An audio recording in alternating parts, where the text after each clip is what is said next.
y alguien me vio ahí y me dijo, pero vos tenés que estudiar. Le digo, ¿cómo estudiar? Sí, vos sos exjugador, andá a estudiar a la AFA y recibite de técnico. Le dije a mis hijas, hasta luego, voy a hacer plata y vengo. El eje cafetero es muy bonito, te va a gustar, hay gente muy buena. Y aprendí hágale, vamos. Hágale. Plan B era la depresión. Me arrodillé y le dije, hacé de mí lo que quieras. ¿Y Dios te mandó a Lionel? Y yo creo que sí, Marta, yo creo que sí, porque encima me viene con trabajo. No podía creer los pajaritos de colores que me pintaron y que desaparecieron. No podía creer que tenía hambre. La habitación invisible.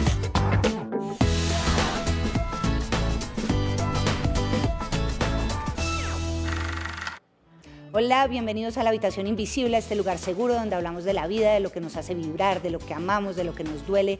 Bienvenido Adrián Magnoli, exfutbolista, ex técnico, comentarista y presentador. Tiene 2 hijas y 4 gatos. Es uno de los 51.000 socios del Club Atlético Huracán del barrio Parque Patricios, donde creció.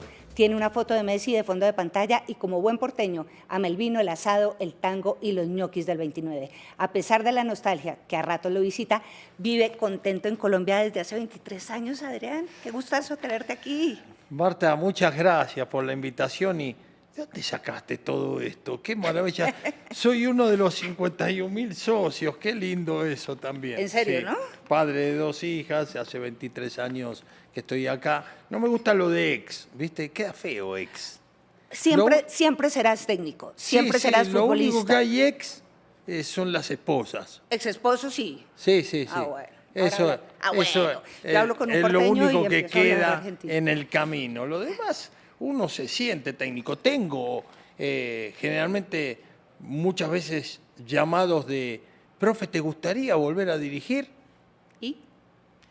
Es que los medios de comunicación son tan cómodos, Martica, que yo no sé, o sea, dirigir fútbol es subirse al palo mayor en el circo, la gente te está mirando, redoblante, trrr, y empezás a caminar por la cuerda floja. Y Claro. no está la red abajo. Y tenés que llegar del otro lado y llegás y ¡chachán! Saludás, haces así y te bajás del palo mayor y te vas a tu casa. Todos los días es eso dirigir un equipo. Has dicho que para los técnicos el fútbol es la vida. Para los presentadores o los periodistas es parte de la vida. En tu caso, ¿es la vida o es parte de la vida? Ah, no, el fútbol es mi vida. El fútbol es mi vida. O sea, yo vivo para el fútbol, no del fútbol. Porque al empaparme todos los días, al volcar la pasión que tengo por absorber todo el conocimiento, hace que después tenga que ir a trabajar, porque tengo que ir a trabajar, a presentar o a comentar de lo que me gusta. Claro. Entonces es algo, ¿viste? No es un ida y vuelta. No es un ida y vuelta. Estoy en el fútbol y lo amo. Y después voy a trabajar y a comentar de las cosas que amo. Es una gran suerte. Sí, es totalmente. Adrián, llevas 23 años en Colombia y justo a los 23 años eras un jugador profesional. Sí. Y en ese momento te lesionas la rodilla. Sí. Ligamentos cruzados. Y ahí se acaba la carrera de futbolista profesional.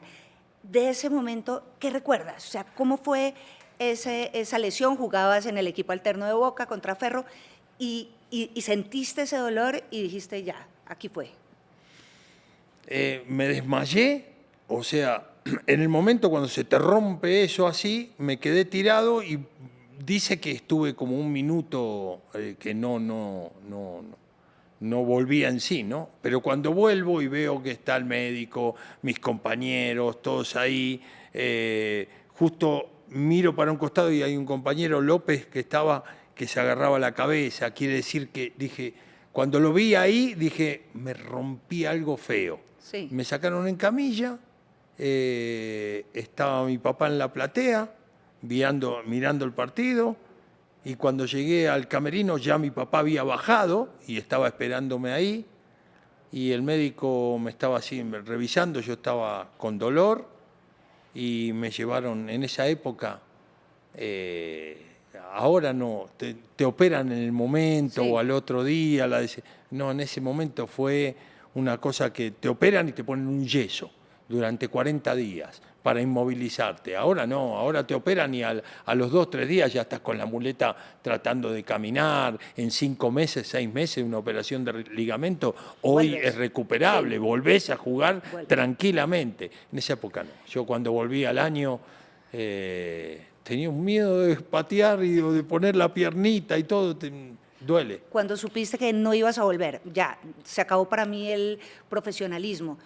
¿Tenías en ese momento un plan B? Porque luego, claro, No. estudias para ser... Pero en ese momento, ¿había un plan B en tu vida? No, el plan B era la depresión de haber estado 8 años, 7 años yendo todos los días a un entrenamiento, siendo juvenil, infantil, ya profesional, yendo todos los días, siendo profesional, dejando muchas cosas de lado, familiar, profesional. Viví en Brasil durante Sí. 9 meses, que allá Boca me dio a préstamo allá a Brasil. Y entras en una depresión, Martica, que no lo puedes creer, porque decís, ¿por qué a mí?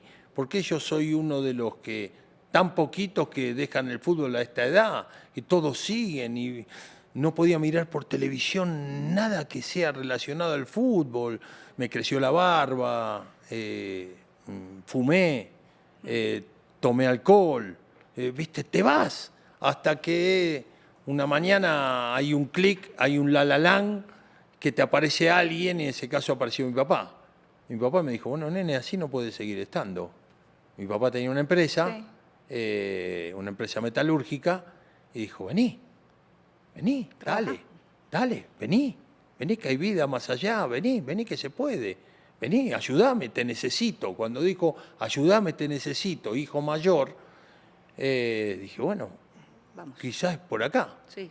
Y Martica me puse un saco, una camisa, me hice el papá. O sea, como mi viejo iba vestido por el dueño de la empresa y tenía 100 empleados trabajando, dije, bueno, soy el hijo del dueño. Entonces me fui. Con toda la actitud. Total. Y cuando me vio entrar, subí, saludé a todos y entré a la oficina de él. Me dice, ¿qué haces así vestido? Me dice, anda a tu casa y te pones lo peor que tengas y vení. Vivía cerca y volví. Y me llevó sección por sección de la empresa metalúrgica. Dijo, vas a empezar por acá. Tenía 10 compañeros ahí, 10 obreros, y era ponerle unos tornillos a la ventana. Ahí tenemos la ventana en la habitación. ¿Viste eso? Lo que sostiene al vidrio, el contravidrio, ¿viste? Una varillita. Tenía que hacerle los huequitos y darle así. Ahí me tuvo una semana. Después me pasó a otra sección, que era ponerle la manijita a las ventanas. Después me llevó a otra, y eran muchas secciones. Terminé aprendiendo lo que era una ventana o una puerta, desde cómo llegaba la lámina de chapa y cómo se doblaba, cómo se soldaba, cómo se pintaba, cómo se entregaba y cómo se subía arriba de un camión para que se la lleven a el que compró la puerta o la ventana. Y cuando dijiste, no quiero hacer ventanas ni puertas, vuelvo al fútbol y te puedes a estudiar para técnico en la AFA. Pero pasaron muchos O sea, años. estuviste un buen tiempo. Llegué a ser el dueño de la empresa. O sea, mi viejo se retiró y llegué a ser el gerente general. Sí. Porque me pasé a ventas. A los 5 o 6 meses ya era un vendedor. Okay. Y después pasé a ser el gerente de ventas. Y después pasé a hacer lo que hacía mi papá durante muchos años. Después tuve una discusión con mis hermanos muy grande y me abrí. Y me puse mi propia empresa. Y al ponerme mi propia empresa, después los fines de semana iba a un club, el club italiano, donde mis hijas jugaban al hockey, pero a mí me gustaba, donde estaban los chicos jugando, iba y los ponía a jugar. Y era como que, y alguien me vio ahí y me dijo, pero vos tenés que estudiar. Le digo, ¿cómo estudiar? Sí, vos sos exjugador, andá a estudiar a la AFA y recibite de técnico, que vas a tener pedagogía para poder, para poder enseñar. Le digo, me gusta. Bueno, y lo haces, vas a la AFA, estudias, te recibes de técnico y terminas en Colombia por una invitación de José Fernando Santa, que Sí. era compañero. Era un momento complicado en Argentina, Lo viviste. sí, un poco. A los 2 años que te fuiste, Sí, se puso- arrancamos los cajeros automáticos. Corralito. Entonces llega el corralito, pero además también familiarmente era complicado. Entonces llega el corralito, te estás divorciando, te dicen, vámonos para Colombia. ¿Era una manera también de escapar de Buenos Aires? Esa decisión, me voy para Colombia. Uy, es una palabra dura, pero sí, sí, es como que me escapé también de la situación familiar, de la situación económica. Nunca me lo habían preguntado, pero sí. Sí, sí, sí. Ojo que escaparse y dejar 2 hijas es muy duro, ¿eh? Lo demás pueden vivir, al otro día se levantan y tienen que trabajar, mis hermanos, mi mamá, mi papá, mis amigos, pero mis hijas se levantan y no está el papá. El gran papá que fui en ese momento, que estaba en todo lo que eran mis hijas, en todo, en los pequeños detalles yo estaba, en el estudio, en el deporte, en las charlas que tenían que tener en la adolescencia, yo estaba, y sin embargo me fui. Y ellas, cuando dicen, me voy para Colombia, me voy para Pereira, que yo creo que no sabían en el mapa, ni ellas ni tus papás, Colombia, pues seguimos siendo un país muy violento. ¿Se va a ir para allá un cuestionamiento de parte de la familia? Le estás leyendo la mente a mis viejos en ese momento. O sea, mi papá me sentó y me dijo, ¿estás seguro? Porque lo que mostraban por televisión de Colombia era la noticia que tienen que mostrar, el avión que se cae y no el avión que aterriza, ¿no es cierto? Porque acá seguían aterrizando aviones y se seguía viviendo normal, como un montón de gente vivía normal. El tema estaba en otro lado, ¿no? En la violencia de otro lado, que la vivimos hoy también, ¿no es cierto? Pero no está en nuestros alrededores, en nuestros amigos, en todos esos afectos. Y cuando me decían así, le digo, no, pero a mí me están pintando otro panorama, papá, mirá, me acabo de recibir de técnico, me estoy divorciando, es una linda manera de ir a buscar la posibilidad de trabajar en lo que me gusta. Entonces me fui para Pereira y un amigo me dice, ¿conocés Córdoba? ¿Conocés Villa Carlos Paz? ¿Conocés Villa General Belgrano en Córdoba? Sí, bueno, Pereira es algo parecido, con el Quindío pegado, con Manizales pegado, el eje cafetero es muy bonito, te va a gustar, hay gente muy buena, son equipos de fútbol no los más grandes del país, pero son equipos que tienen sentido de pertenencia por la ciudad y todo ese tipo de cosas. Y bueno, y aprendí hágale, vamos, Hágale. vamos. Vamos y vienes como con toda esta esperanza, a un lugar muy bonito, el Quindío es hermoso, en fin. Pero en Pereira las cosas no salen como pensabas ni como te las habían pintado y muy rápidamente sales del equipo por varios factores y llega un punto de estar realmente muy mal en la ciudad, tan mal de no comer, tan mal de no tener un peso en el bolsillo, tan mal de robarte un pan. De verdad, ahí hubo... Pastel de pollo. un pastel de pollo, mejor, pues tenía pollo. Pero hubo... Caliente. Todavía me quema la panza, porque me lo robé y me lo metí dentro de la camisa. ¿Viviste una depresión parecida al Sí. momento de la rodilla? ¿De verdad de estar en un momento oscuro? ahí? Lejos de la familia, en un lugar donde no era el mío. Hoy sí puedo decir que Colombia es mi lugar, pero en ese momento yo no podía creer que mis hijas estén tan lejos, no podía creer que en Buenos Aires la cosa no estaba bien, no podía creer los pajaritos de colores que me pintaron y que desaparecieron, no podía creer que tenía hambre. Un tipo con todo lo que yo vivía en Argentina, que era un estrato medio alto, y sin embargo estaba a 2 días de dejar el Hotel Martica, donde vivía, y no tenía dónde ir a dormir después de esos 2 días. Porque la señora dueña del hotel, que era un hotel, una estrella, en el centro de Pereira, no me iba a decir, bueno, quédese. O sea, ya había que pagarle el mes. Habías perdido peso. Sí, pesaba casi 10 kilos menos que ahora. No sé, todavía tenía algo de plata en el bolsillo, pero 50.000 pesos de ahora en el bolsillo. Entonces caminaba 10 cuadras y llevaba un tarrito que me daban 1 litro de leche y me daban un pan de 1.000. ¿Viste? En esa época vos pagabas un pan de 1.000 y te arrimaban 1 litro de leche. Y con eso me mantenía 2 o 3 días así porque ya no tenía para comer. Pero había un señor en otra cuadra que tenía una panadería muy bonita, chiquitita, y hacía los pancitos, y el horno lo tenía casi pegado a la calle, ¿viste? Ahí con esas puertitas, ¿viste? Sí. Que abren y metía las bandejas grandes y las sacaba caliente y las ponía al lado en una repisa. Y ese señor me regalaba un tintico, ¿viste? Todos los días, que valía una moneda de 500, ¿no? Pero él me decía, venga, profe, me conocía de ahí. Y en un momento se descuidó, se fue para adentro y agarré un pan de eso que estaba ahí, me lo metí acá adentro así y me lo comí con unas ganas en el hotel, riquísimo. Volví y se lo dije y le quise pagar y no quiso, y como a los años, ¿no? Y le llevé una botella de vino de regalo. En ese momento de estar en el peor momento, sí, tocando fondo, aparece Leonel Álvarez, a quien habías conocido en el Deportivo Pereira. Y te da una mano de verdad, y te ofrece este trabajo en Belalcázar, en Caldas, donde estaban buscando un profesor para que dirigiera varios equipos de niños ahí. Leonel te dio la plata para irte en un bus a Belalcázar, sí, y te habló de este trabajo.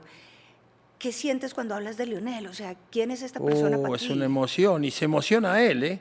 Cada vez que me lo encuentro o nos hablamos y...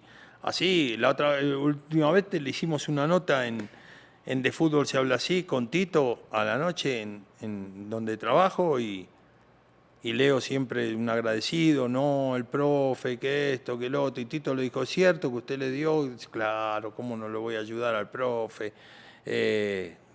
Fue... Lo que pasa, Martica, que me faltaban 2 días para ir a dormir a la calle. Y en Argentina, vos lo conocés porque estuviste un tiempito allá, no somos tan devotos, no decimos Dios te bendiga, no decimos vaya con Dios, no vamos a misa los domingos, ¿ok?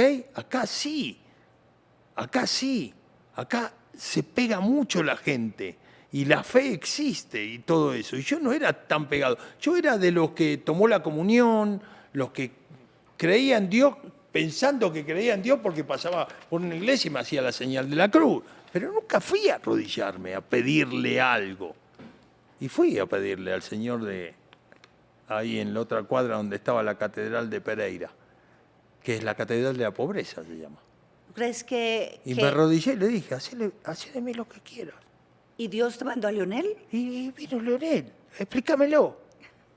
Yo ya no tenía esperanza de... Iba a ir al DAS, al antiguo DAS, ¿no? Que hay muchos chicos que están mirando esto y no saben lo que es el DAS. ¿Para qué? ¿Para que te deportaran? Claro, porque te deportan. Vos llegás y le decís, no tengo más plata, mire, acá está mi documento, no tengo dónde vivir, no tengo nada, te hacen así y el sello rojo, deportado, y te mandan para tu país. ¿Que de verdad piensas que fue un enviado, Leonel?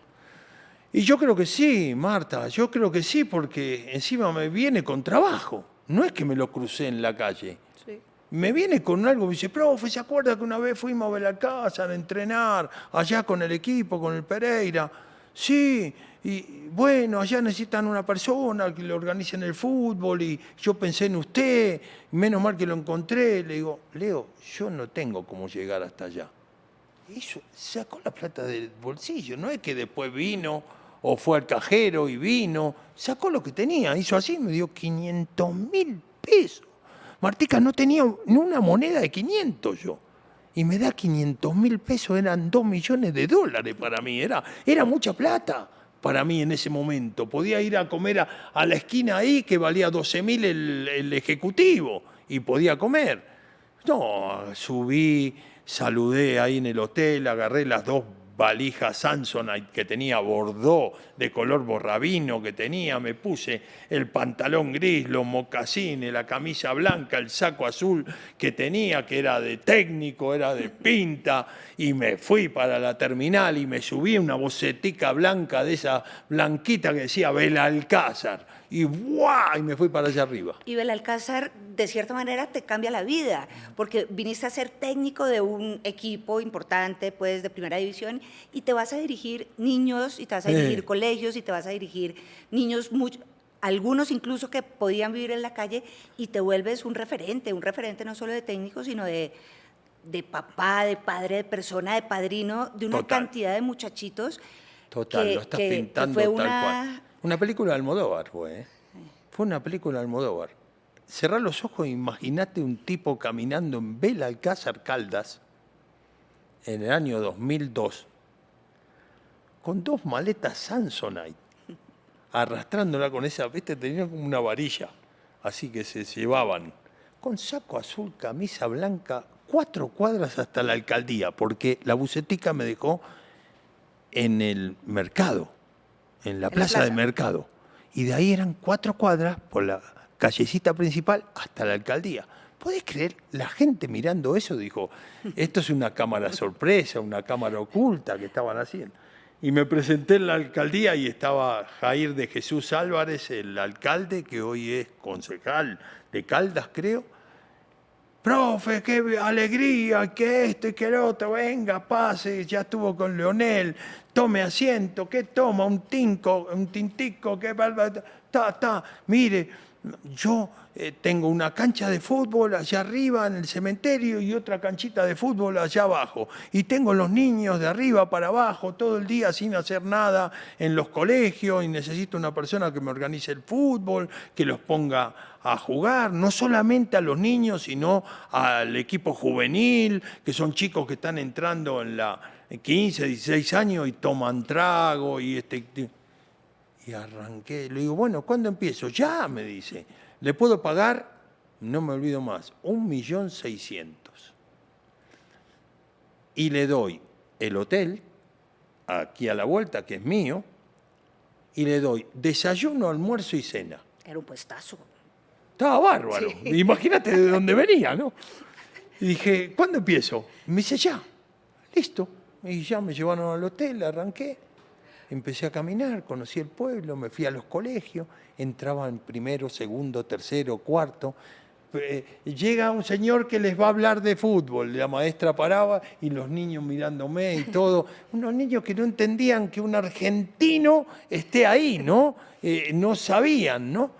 Entonces empezó a crecer. Es como que a un médico se reciba y lo manden al África, no sé, la Cruz Roja, ¿viste? Allá. Todo para hacer. Todo para hacer. Listo. Y viene después, bueno, Belalcázar fue, no sé, una cosa hermosísima, pero luego viene una carrera de radio, de televisión, Una locura. Que ya se vuelve un poco Colombia para siempre. O sea, ¿usted pensó en algún momento, pensaste en algún momento que te ibas a ir de Argentina para siempre? No. No, yo le dije a mis hijas, hasta luego, voy a hacer plata y vengo. Voy a hacer plata, voy a sacar la cabeza, me voy a acomodar y voy a volver y voy a tener un puesto en Argentina para trabajar y para estar cerca de todo y para seguir viviendo en mi Buenos Aires querido. Yo lo extraño todos los días de mi vida, pero yo no me puedo volver a Buenos Aires porque extraño, no sé, el asado, mis amigos, los olores, las esquinas, los colores. Eso no es una falacia. Mi trabajo está acá, mi vida está acá, mi amor está acá, mi esposa es lo máximo que me dio la vida acá en Colombia. Carla y Lucila, Sí. las niñas en ese momento, adolescentes, preadolescentes, cuando piensas un poco, ¿qué momento te perdiste de ellas que dijiste, miércoles, tendría o me hubiera gustado estar ahí? Y me perdí su vida. Me perdí yo.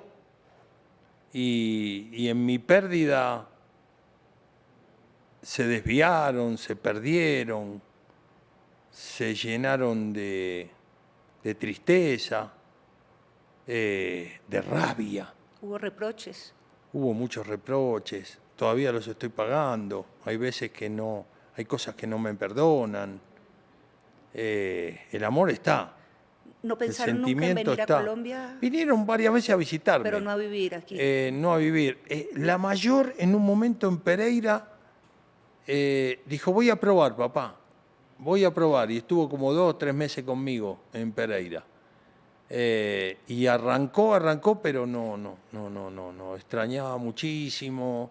El desarraigo es difícil. Con tus papás también. Cuando tu papá se muere, tú estás en La Guajira. Sí. Y ahí te enteras. Mm. Tampoco estuviste en ese momento. ¿También ahí había dolor? Muchísimo. Nunca pensé que la muerte de mi viejo en este momento, que para mí era San Martín, Bolívar, y el que quiera, el prócer más importante era mi viejo. El ejemplo de vida más importante que tuve, el espejo que tuve en mi vida es mi viejo, mi querido viejo. Y en el 2005 en La Guajira estoy 8 de marzo. Mi papá hacía 2 meses que me escribía y me mandaba un fax, una cosa así, en esa época, y me puso en un momento como que tenía cáncer. Estaba perfecto mi viejo, 71 años, 72 se murió. 71 que me determinaron un cáncer de vejiga, me dice. Pero es todo manejable, con la quimioterapia voy a salir adelante, yo soy fuerte, siempre fue deportista, que esto y lo otro, pero no se cuidó después de la quimioterapia y muere de un infarto en Mar del Plata. Y me llama mi hija esa mañana, el celular, tenía un celularcito, yo estaba con el Liceo Inglés de Pereira jugando un Binational Games en un colegio que hay en La Guajira, dentro del Cerrejón está el colegio, y me llama llorando y me dice, papá, se murió el abuelo. Y me desmayé. Y cuando vuelvo en sí estoy en una cama, en la habitación, con todos los niños que yo tenía en el Liceo Inglés y oraban conmigo. Una locura, y yo vuelvo en sí y digo, mi viejo, mi papá, y me pongo a llorar. Y todo lo otro. Y los chicos, era una locura. Yo era un empleado del Liceo Inglés y sin embargo el Liceo Inglés me compra los tiquetes a Argentina para ir, hacen una colecta entre todos los padres para que yo tenga unos pesitos encima. Y me fui allá, pero ya cuando llegué ya lo habían cremado al viejo. Con Alicia, con tu madre, ¿quedaron asuntos pendientes también? ¿Tiempo por compartir, cosas por decirse? No, con Ali no, con la gorda no, lo viví todo con ella, lo viví, la sentí, la tengo presente, vino varias veces a Bogotá, vino a Pereira, y era enamorada de San Andrés, iba con mi hermano Marcelo, que es un sol, el que me sigue a mí, y la llevaba para todos lados, su bastón era prácticamente, adoraba venir, vamos a visitar a Adriancito, Marcelo decía, y venían a casa y se quedaba un mes en mi casa y escuchábamos música, porque somos musiqueros, y veíamos películas viejas, y yo le cocinaba lo que ella me enseñó. ¿Con ella estabas más tranquilo en cuanto a nada por decir? Nada. Con él sí, con tu papá sí. Había A cosas mi papá me quedaron un montón de cosas que decirle. Muchos te quiero, muchos besos, muchos abrazos. Me faltó la palabra final, me faltó decirle por qué te vas ahora, me faltó mostrarle lo que soy. Porque él cuando me despide en Ezeiza, me dice, yo sé que te va a ir bien, nene, dale, vos sos un peleador, un luchador, dale para adelante, yo te cuido a tus hijas, eso no me lo olvido más. Me faltó mostrarle lo que soy, aunque me está viendo, ¿no? Y me acompaña siempre, ¿no? Y está orgullosísimo. El viejo un crack, sí. El viejo, soy una parte de él, Ojalá pueda llegar a ser lo que fue mi viejo, ¿no? Profe, te has caracterizado por decir lo que piensas. a colegas, a personas que trabajan en radio, que trabajan en televisión, frentero, te has dado tus peleas. En la vida eres así, de decir lo que piensas, de no guardarte las cosas, de ser honesto con los demás. No. ¿Es honesto con los demás? Sí. Sí. Pero de decir las cosas que hay que decir. Pero soy más bueno que el perro Lassi. Pero más bueno, todo el mundo me dice, Adriancito, qué buena persona, siempre fui bueno con mis amigos, los que me conocen, los que vienen a casa a comer, todo el mundo dice, no, el profe es más bueno, es más buena persona y todo, pero esto, Villalobos, Yamid Amad, te transforman, Martica, no podés quedarte con nada. Tenés que salir adelante y tenés que sacar la pasión y tenés que decir lo que sentís. Entonces, así sea con un gesto. Cuando yo presentaba noticias con Yamid Amad, el mejor noticiero de este país, no el más popular, sino el de calidad.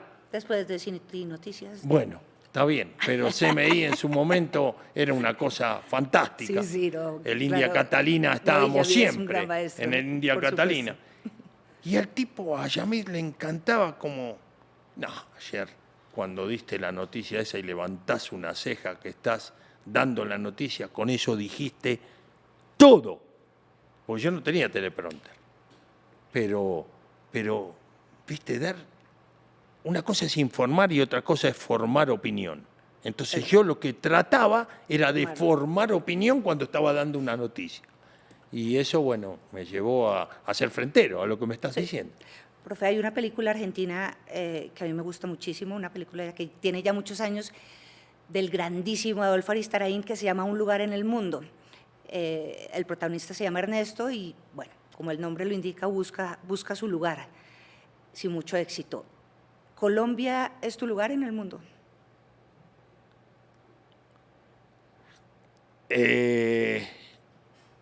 Mi lugar del amor, mi lugar del trabajo, mi lugar del bienestar, pero mi tierra es Buenos Aires.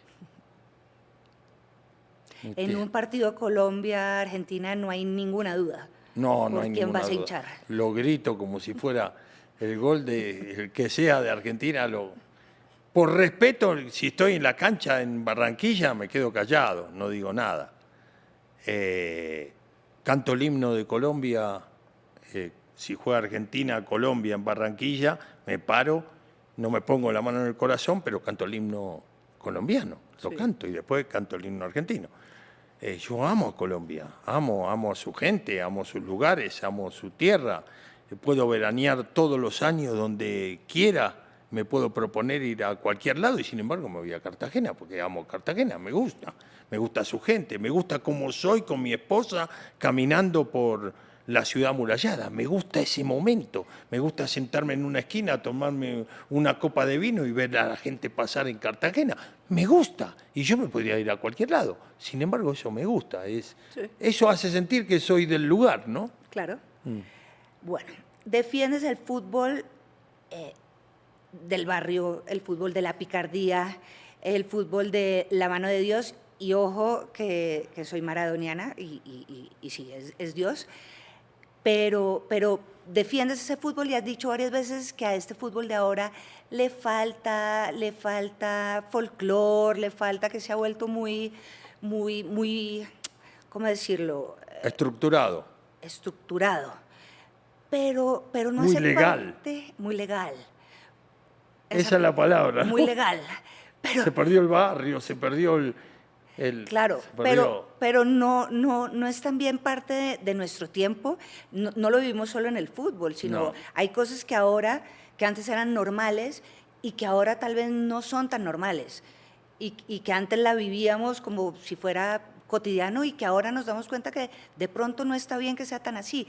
No está bien defender al jugador, no está bien que haya un VAR, no está bien que no nos insultemos en la cancha con cosas racistas, con cosas... ¿No está bien eso? Está bien. O sea, el VAR estoy de acuerdo, pero no para acabar la trampa, sino para la injusticia. ¿Mm? En eso estoy de acuerdo. Una cosa es trampa y otra cosa es injusticia. La trampa la ejecuta un jugador que toca la pelota con la mano, con picardía, para que el árbitro no se dé cuenta. Está engañando algo. Eso es trampa. ¿Ok? Sí. Y la injusticia es un árbitro que es una persona, que se puede equivocar, que no se da cuenta que fue penal. O no se da cuenta que la pelota entró. O no se da cuenta que había una posición adelantada. ¿Ok? Porque eso se pueden equivocar. ¿Pero la trampa está bien? No, la trampa no. A mí no me gusta la trampa. La he ejecutado dentro de una cancha de fútbol, es así. Es que el fútbol es trampa. El fútbol era, en sus orígenes, era engañar al otro. Una gambeta es un engaño. Una gambeta es, mirá Martica que me voy por allá, pero me voy por el otro lado y te gambeteé.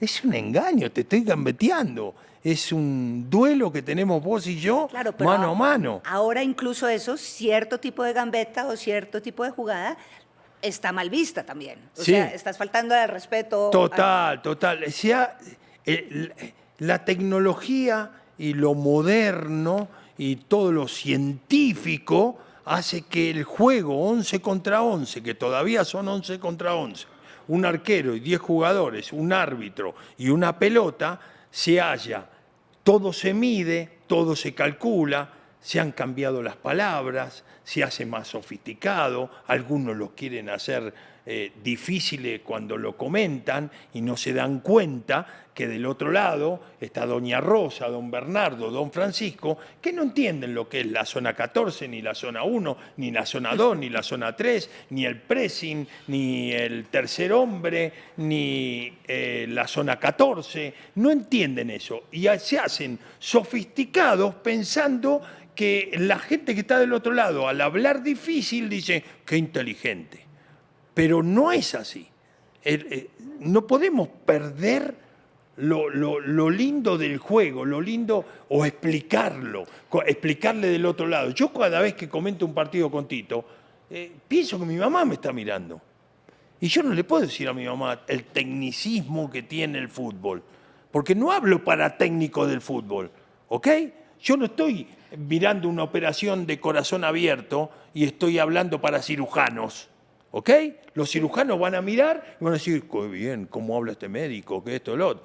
Pero no son todos cirujanos los que están del otro lado mirando una operación de corazón abierto. Le tengo que explicar de otra manera, más barrial, más pueblo, más ciudad. ¿Entendés? Eso hace que quizá tenga éxito en muchas cosas. Decir, Claro. ay, profe, usted habla y qué lindo, yo le entiendo todo lo que me está diciendo. Porque yo digo, señor, señora, ¿sabe por qué hay este tiro de esquina o esto, el otro? Se lo explico de otra manera.